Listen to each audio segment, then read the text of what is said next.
quite reluctant about the top of the ticket. By the way, let's just say it right now. Joe Biden's, I saw a poll.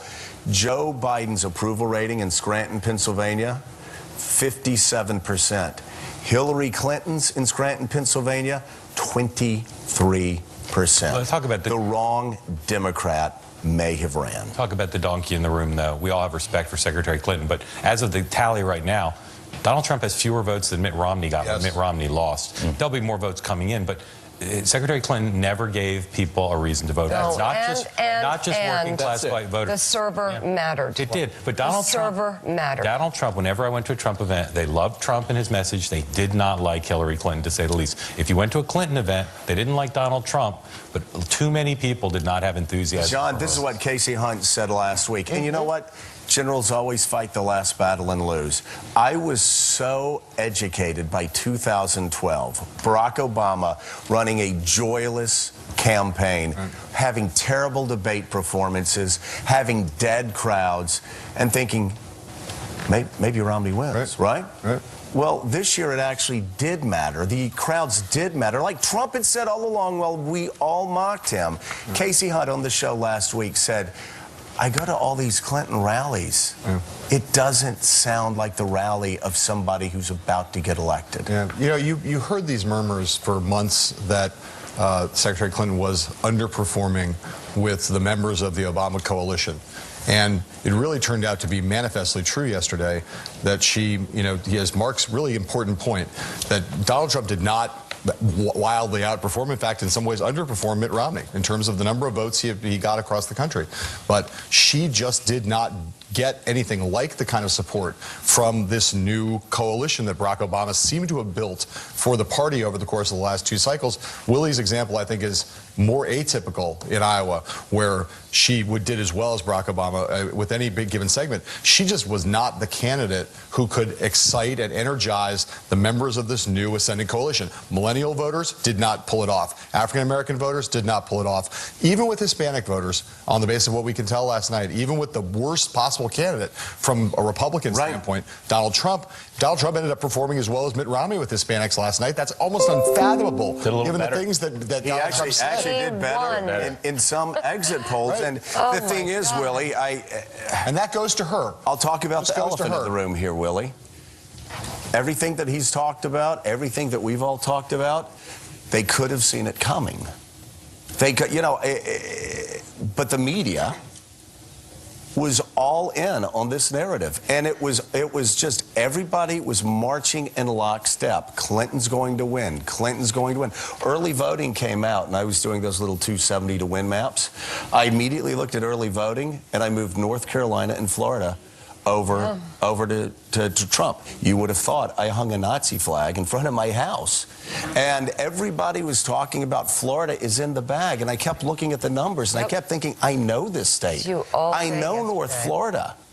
But every single analyst said there was no way Trump was going to win in Florida. No credible person has a clue as to how he has a path. Anyone. That's what we were told repeatedly. Willie. And he last night took the stage as the president-elect of the United States, an image that many people in this country never thought they'd see. Here's a little bit more of Donald Trump late last night, actually in the early morning hours. To every citizen of our land, that I will be president for all Americans, and this is so important to me.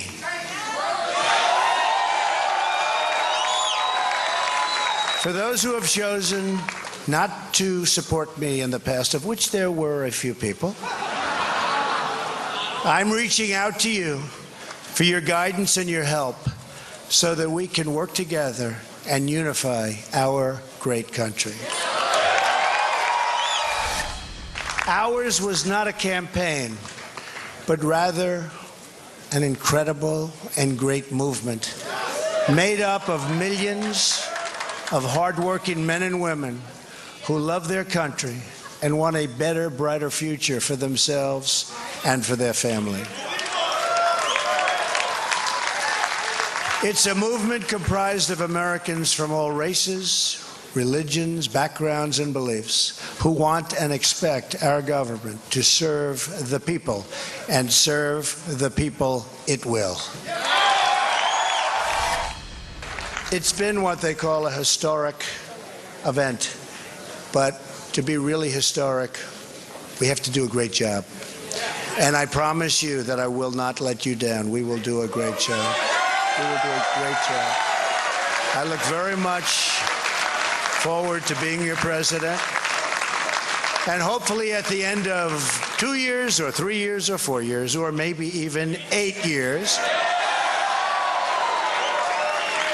you will say, so many of you work so hard for us, but you will say that that was something that you were very proud to do, and I can thank you very much.